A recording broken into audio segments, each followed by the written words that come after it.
Hello! Welcome back to Real English with Real Teachers. My name is Charlie and I'm going to be helping you become more confident as an English speaker today because we have our top tips on how to speak English confidently. So let's get into our first top tip. You're watching Real English with Real Teachers. Real Teachers. Alright, so the first tip here is preparation. Like with studying an exam, it is much more effective to prepare ahead of time than just cram a few days before the exam, which was pretty much what I always did. But, do what I say, not what I do.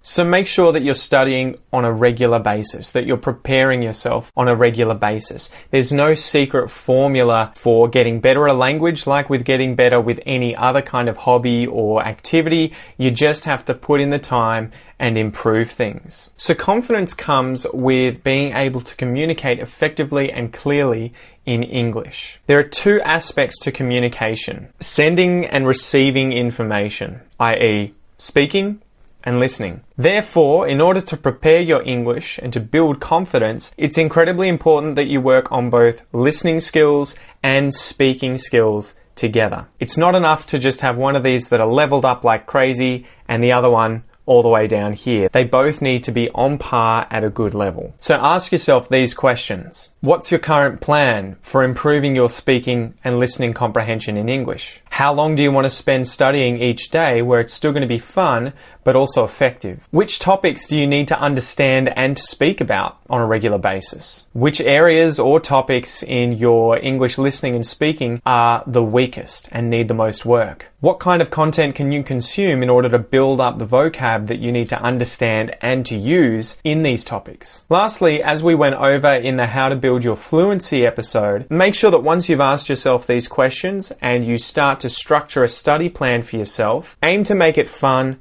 and to make it last a long time, okay? You want to build a habit and it takes about 60 days to do so. That's when you're going to get the real results.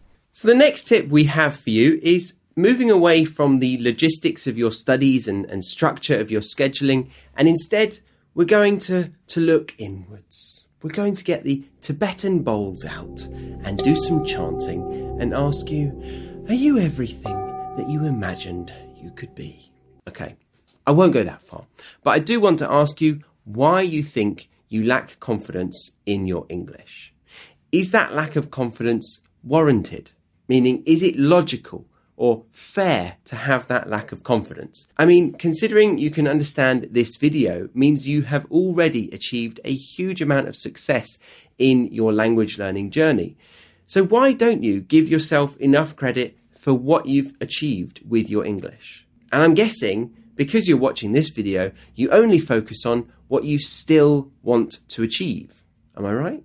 Well, when I finished reading psychology at university, I found great pleasure in a practice and way of being called mindfulness. So much so that I started creating mindfulness workshops for 8-year-old kids, as I believed it would be planting a seed of happiness in anyone and everyone who adopted mindfulness into their daily lives, and to do it at a young age would be the answer to, the world's problems. Ironically, I wasn't patient enough to see this idea through, and I also wanted to see a bit more of the world whilst young. Hence, I started teaching English and travelling around the world, starting in South America. But I still have a huge respect for this way of being and thinking. Now, 10 years ago, I would have assumed I'd need to explain what mindfulness is. But in the last 4 or 5 years, I've seen more mindfulness and meditation apps come out than I can count up to in French. Let's see. 1, 2, 3, 1, 2, 3, 4, 5, 6, 7, 8, 8, 9, 10, 11, 12, 13, 14, 15, 16, 17, 18, 19, 20, 21, 22, 21. 21 apparently. So more than 21 meditation and mindfulness apps have launched in the last 4 or 5 years. But if you still don't know of this Eastern and largely Buddhist practice, the idea is to train yourself to stop thinking in the future or the past and to start appreciating the now, which really calms our internal dialogue and allows us to be much more content with life rather than focusing on the things we don't have in life yet.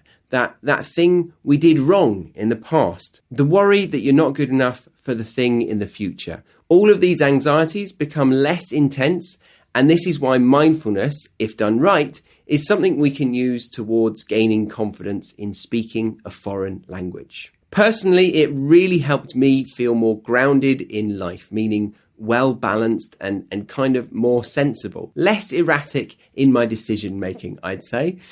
Now, I said if done right earlier because mainstream media has gotten on the bandwagon with this approach and have created all these easy to access apps, which is good and bad. It's good because it means people who take to mindfulness smoothly and easily and they get it, or people who have already been introduced to mindfulness before can really benefit from a wide array of resources all on their phone. But most people I've seen download an app, listen to a couple of guided meditations or mindfulness sessions, and then they give up because it ironically hasn't grabbed their attention. And they go away thinking, oh, yeah, I've tried that approach, but it's not for me. But really, I challenge those people and that kind of thought, as this approach to life has been around for ages, for millennia. But social media, that has only been around, 15 years, if that, and the fast pace of life that most of us have been encouraged to take really is a million miles away from mindfulness. So it's no wonder most people don't get it straight away. And I want to stress this isn't a quick fix. You're not going to sit down, have one session and be cured. It's not like an injection. It's not a vaccine against anxiety. But as having more confidence when speaking a foreign language is such a fundamental to reaching the level that you probably want to get to, I highly recommend taking mindfulness-based cognitive therapy seriously, especially if you find yourself lacking confidence when speaking. Now, I'll leave a link in the description box below to a book that helped me better understand mindfulness. And I will also be creating guided mindfulness sessions directly related to learning English soon. So join my email list on the BritishEnglishPodcast.com if you are interested in hearing about that one day in the future. Number 3, like with meditation, as Charlie went over, it may sound a little strange, but having a positive mindset is incredibly important here when it comes to things like making mistakes in English. So many of my students tell me about not wanting to speak or second guessing themselves when they are speaking because they're afraid of making mistakes. Look, I know it's easier said than done, but one of the biggest things that you need to do is build a positive mindset around making mistakes. And instead of viewing them negatively, like, oh my God, that's embarrassing, I wasn't perfect, you need to view it as more, wow, I've just made a mistake and I'm going to use this to learn something and improve myself. Remember my acronym COP. COP, communication over perfection. No one expects nor wants you to be perfect. They simply want to be able to understand and communicate with you. Remember, if you can understand this video and you can follow things, your English is probably at a level where the majority of the mistakes you're making won't affect communication. They're going to be minor things like verb conjugation or pronunciation. If someone needs to verify what you've said or they're not quite sure, they'll just ask you to repeat yourself. And even myself as a native English speaker, I make errors all the time. I've probably made some in this video, and people often ask me to repeat myself as well, and it's probably the same thing for you in your native language. So the most important thing here is have a positive mindset and also realistic expectations. You're not trying to be a spy. Your English doesn't need to be perfect 100% of the time. No one's is. So be nicer to yourself and try and view mistakes as stepping stones towards improvement. And going on from Pete's point about accepting mistakes as a learning experience, you want to find somebody or many people to practice your language skills with, be it a language tutor or language partner, and isolate specific topics to build your vocabulary islands. If you haven't heard us talk about these islands before, it is a metaphor of your knowledge base regarding different topics. You might have an island that is so big it rivals the height of Mount Everest in regards to your work-related language, be it niched to an industry or in general corporate business English. But if you swim away from that island, do you have any other islands around to save you? Or are you going to drown? I hope you don't drown and you have an island that you can swim to if we were to talk about sports. How big is your island on sports vocabulary or wildlife or scientific research, TV series, describing a book, all of these things? Do you have the vocabulary to support these kind of topics? And you want to be building vocabulary to support all of these types of conversations. So find a language partner or tutor and take turns talking about a single area of interest or personal topic for about 1 minute without stopping. Challenge yourself to that. And then you could even quiz one another on a specific topic for around 5 minutes, where you ask your partner as many questions as possible around that topic. And then have open discussions where you work not just on your islands of vocabulary, but also how to link them together and keep transitioning between all of these different topics. You can check out our video up here or in the description box on how to build English fluency to learn more about building your islands of vocabulary. But going back to practicing with a language partner, pay attention to where you or your partner has trouble and keep working on improving one another's fluency around these weak spots. You could even record the conversations you have, especially if you're doing it online, and review them later and ask yourself, where could you have made improvements? Where are you doing well, though? You've got to remember that. And how are you progressing generally? Then when it comes to speaking with people elsewhere in the real world, you'll be able to do so with much greater confidence, knowing that you are able to handle yourself in a lot of different topics.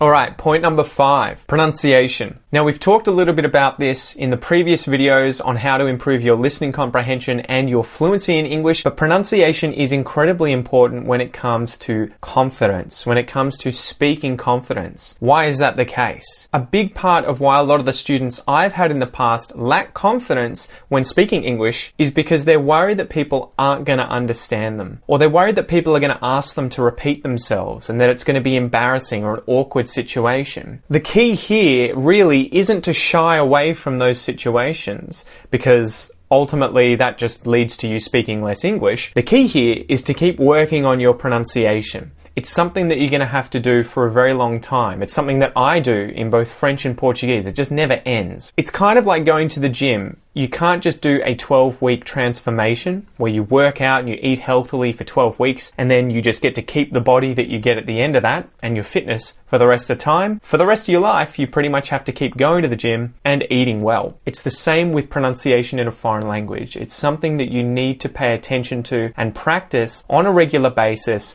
so that communication becomes effortless and easy, and you're going to build that confidence because you're not going to second guess yourself. You're not going to be worried that people won't understand you. So ask yourself questions like, what areas of your pronunciation are weakest and can be improved? Are there any specific sounds that you have the most difficulty either hearing or producing? Say, minimal pairs like the vowel sounds E and I, or maybe the consonant sound the TH sound, right?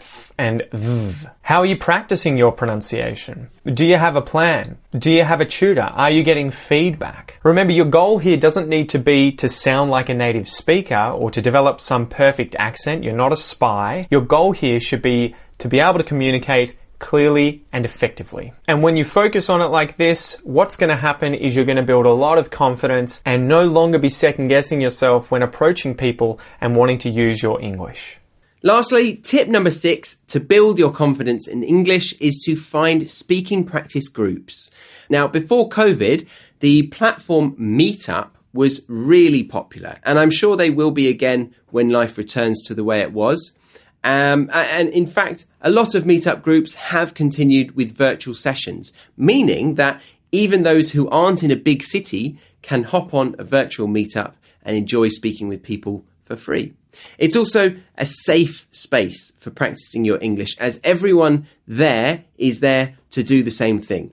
You'll meet native English speakers learning foreign languages and non-native speakers learning English, and thus experience a wide range of accents, dialects, and cultural backgrounds.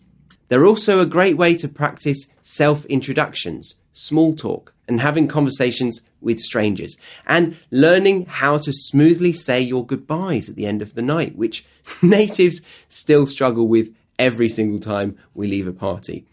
I also want to quickly highlight how to use language meetups really effectively. So point one, this is what I didn't do the first time I went to one in Germany, and it is to go early. Get started before there's a large crowd, and things won't feel so overwhelming when you enter the group. Number two is to aim to introduce yourself to a new person or group, maybe a table, every 10 to 15 minutes, and work your way around the room. The next thing I want to say is probably a bit more important. I want you to aim not to be as interesting as possible, but instead to be as interested as possible. So don't try to impress people by talking about yourself or telling people loads of interesting stories. Just ask questions of other people and be curious about their answers. And then when they ask you questions, you can then go to town on practicing your English. But don't shove your English down their face. Nobody wants that, and nobody will come back to you for more. Many people think, I'm here to practice English or a language. I need to talk at people as much as possible. But yeah, as I said, no one likes that, and you'll find better relationships and thus more time to converse with people in the long run if you have good manners and show a genuine interest in other people. Lastly, aim to meet up at the next week's language meetup with the people you met and liked in the previous one. Make it as much a social event as it is a language practice event. And remember, these are all going on virtually, even during lockdown. But tell you what though, although I think meetups are a safer space to build your confidence, an alternative app that has blown up recently is Clubhouse, which my students are using to feel connected, build their confidence speaking to multiple people at once, and at the same time build those islands of vocabulary due to the ease of choosing what type of room they choose, and room meaning conversation topic. So definitely check out Clubhouse. As of this recording, I think you need an invite from someone directly who already has the app, but I'm sure it won't be long before everyone can download it. So find people to practice with, practice those specific topics, and figure out ways to link between all of these islands. Go island hopping. It can be a lot of fun. All right, there were our 6 tips for how to improve confidence when speaking English. What did you think of them?